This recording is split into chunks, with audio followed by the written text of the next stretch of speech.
My name is Lisandro Oviedo, and I will be showcasing the offensive and defensive capabilities of our tool, PyRDP. PyRDP is a monster-in-the-middle tool and library used for RDP research, honeypotting, pen testing, real-time intrusion investigations, and much more. Some background about me. I'm currently a security researcher for GoSecure. My day-to-day fluctuates between maintaining and improving honeypots, doing malware and threat research, and programming, among others. Here you can find me and the company on Twitter if you want to know more about any of us. Today, I will talk about RDP and some high-level information about the protocol, as well as describing PyRDP and its core features. Then we will shift our attention to its use during red teaming operations and what it can do to aid offensive engagements and pen testers alike.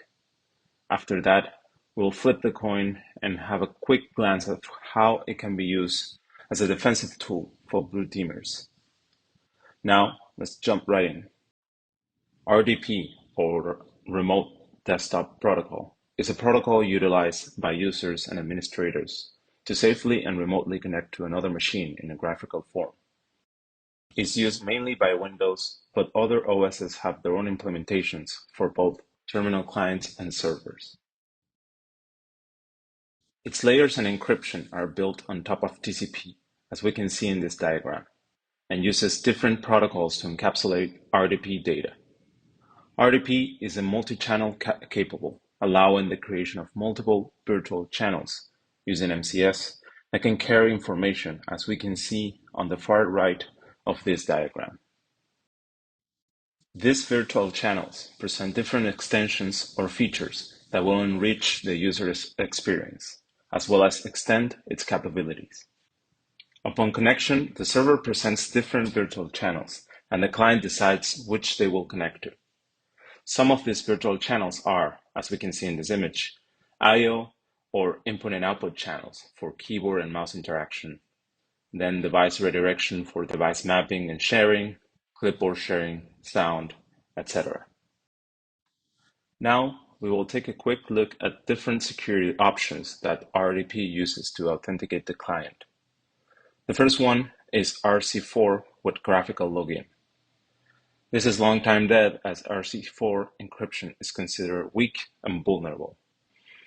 What we mean with graphical login is the RDP connection is established, the graphical channel is open, and the user sees the Windows login screen, as it will do if in front of the machine. The second security option is SSL or TLS and graphical login. Here, asymmetric encryption is used via TLS, but the login interface is still the same. This is what some Windows versions like Windows 7 are using by default. Finally, the third security option is TLS and NLA, which stands for Network Level Authentication. As the name implies, the authentication is done at network level before any RDP channel is initiated. This enables the use of CredSSP to provide different authentication modes like NTLM or Kerberos. Some extra security features that can be useful to know are the remote credential guard and restricted admin. These two add an extra layer of security to your RDP connection and prevent attacks like pass the hash or credential theft. Here we see a connection without any of those two extra security features. And here we see both features illustrated and how credentials are handled. So, what is PyRDP and what can we do with it? It is an open source RDP monster-in-the-middle tool and a Python 3 library that makes easy to intercept RDP connections, record the sessions, and also it is useful for RDP instrumentation, enabling you to do RDP research and investigations surrounding the protocol. And we also created Docker images to make the installation and use process easier. Now, its core features. As we mentioned before, its main use is monster in the middle for RDP. This enables us to collect the client's sensitive information, like credentials and clipboard data, along with copied files. It can recursively collect files if the client presents devices that can be mapped. Also, it monitors each process of the RDP connection and it logs everything that happens. It also enables attackers and defenders to proactively take over the RDP session in order to perform actions on the established connection. PyRDP also comes with a graphical player, which will play live connections or replays. Replays are RDP sessions that PyRDP saves after each connection for later use or to aid an investigation. These replays can be also decoupled and sent over the network, and sessions can be played over and over again, like a video player. In addition, PyRDP comes with a converter, which allows us to actually save the sessions as MP4 videos for graphical replay, or its PDUs can be stored as a PCAP to be analyzed via tools like Wireshark or Seek. Okay, next, let's see what PyRDP can do for red teams and offensive operations. I will be presenting some of these features and demo them to see how simple it is to carry them quickly and easily. To work its magic, PyRDP must be intercepting the connection between the RDP client and the server, as we can see in this diagram. For this, the client must be fooled to connect to the RDP instance, or can be phished by using techniques like RDP rogue. Once the client is connected, then PyRDP will establish the connection to the server to proxy the data sent from the client. Meanwhile, PyRDP will collect all the information that can gather from the data it's transmitted from the client to the server. This data will be collected by logging and, more importantly, by replays. These replays are important as every movement and action of the mouse, every keyboard press and release, username and password, and even clipboard information will be stored on them. Later, an operator can review these replays using the player in order to extract information from the RDP session. The player has different controls like its speed bar to avoid wasting time during the replay, among other features that we'll see later. Another option for the offensive operator is to take control of the RDP session using this same player. A victim will have its session frozen and the attacker will successfully take over the session and perform actions in behalf of the victim. This live connection mode can also be useful to monitor connections in real time and make use of some of its features like the file crawler. To collect even more sensitive information from the user, PyRDP actively and also passively will steal clipboard information by sending paste requests.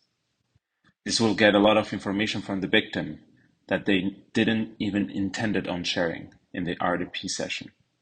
For example, in past investigations, we collected things like lists of IP addresses and ports of other servers from the clipboard of an intruder without their knowledge. Upon connection, if the crawler is enabled, PyRDP will also map all the storage devices presented by the victim and crawl them in order to harvest files and data from them. As mentioned before, this can be also done interactively via the player during a live connection, and specific types of files can be stolen by using regular expressions. Now I will demo all previous features and you will experience how easy it is done with PyRDP. First, we'll execute PyRDP monster in the middle with a crawl option for file harvesting and pointing to the RDP server.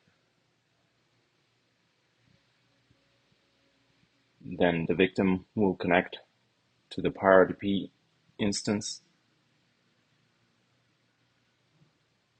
and it will map drivers for us to crawl.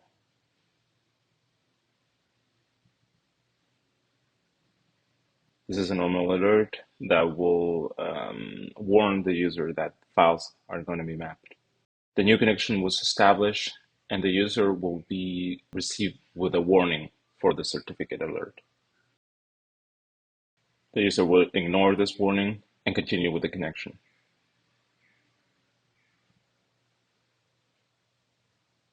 we will see that the new connection was established, different virtual channels were established, and the client random was also generated.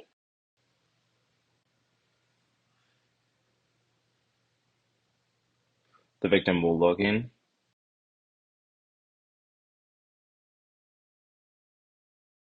and we will receive more detailed information from the user, like the password used, the files mapped, and also the files being crawled. Now we will suspend the PyRDP monster in the middle connection to make sure that these files were harvested and the content of each one. PyRDP will save each of these connections with a unique ID. This unique ID will point to different type of devices that we crawl successfully.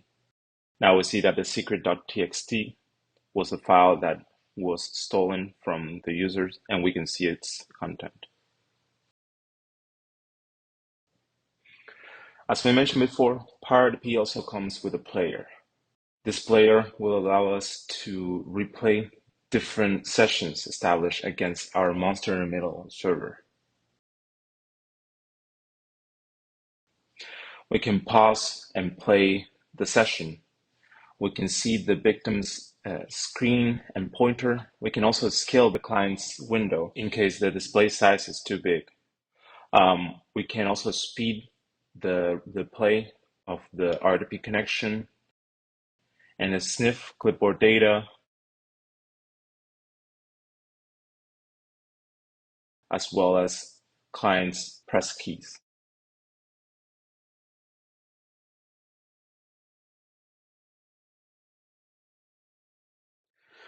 Another nice feature of PyRDP and its player is the ability to perform takeovers during live connections. Here we redirect the RDP information and packets to a local host, open the player, and we will see two tabs, live connection and replays. Now the clients will connect to our monster in the middle, and we will receive a new connection from them.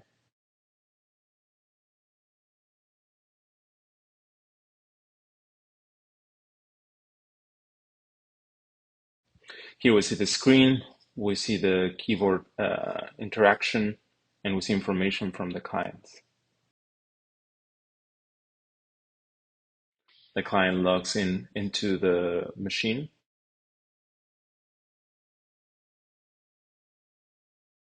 We see the change in the screen, and also we see the file harvesting or file crawling. We can download and crawl through the map drives.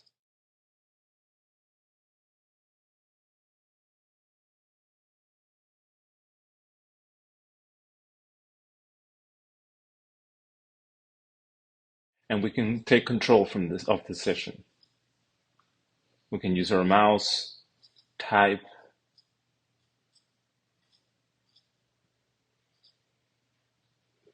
in this case, we will only create one file to demonstrate what it is possible with all this control we took from the client.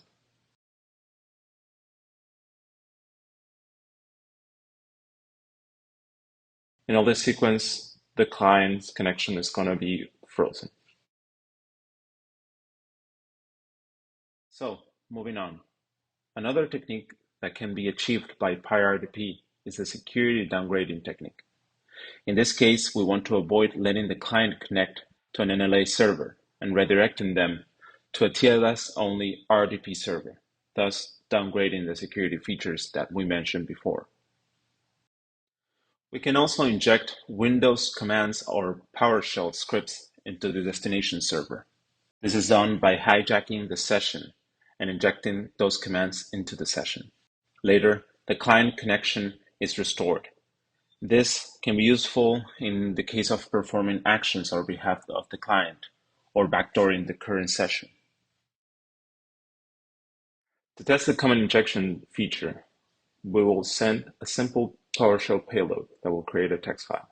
We're going to send the payload file with a delay, meaning the time it will take for it to execute, and a duration after it gets executed.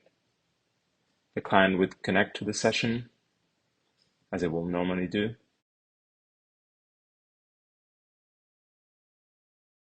And then the payload will get executed, freezing the victim's connection. After the connection is reestablished, we can see that the file was created. Now the user can take over his session normally.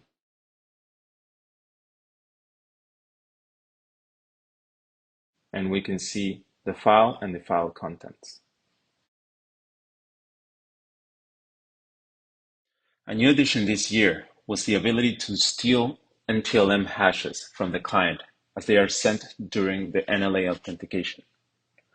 As we can see in this diagram, PyRDP will be the receptor and transmitter of the CredSSP data during the client authentication against the server. These hashes will then be logged and will let attackers perform brute forcing in order to crack the hashes and get the client's password. An important thing to point out is that even if NLA wasn't enabled at PyRDP side, thus being enabled to establish an RDP session with the server, PyRDP will try and negotiate the NTLM SSP authentication in order to steal credentials from the client and perform credential stuffing. To demonstrate this, we'll catch some hashes and crack them. We'll take the monster in the middle log and wait for the client's connection and authentication.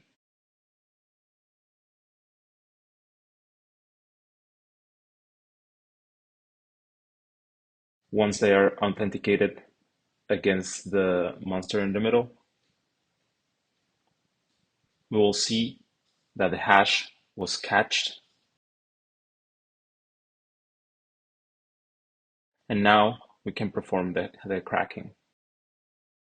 We will save the hash in a file. And in this occasion, we will use John the Ripper with the format for NetNTLM v2 and a word list. We will use the hash that we saved in a file. And we can see that it was correctly cracked.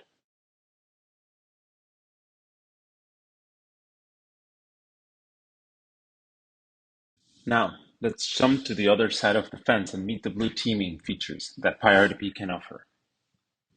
One of the purposes that many people have been given to PyRDP is its ability to perform as a see-it-all, collect-it-all honeypot for RDP. As mentioned before, PyRDP will log everything from source IPs to usernames and passwords, clipboard data and files transmitted to the server, and it will log all of this in a JSON format.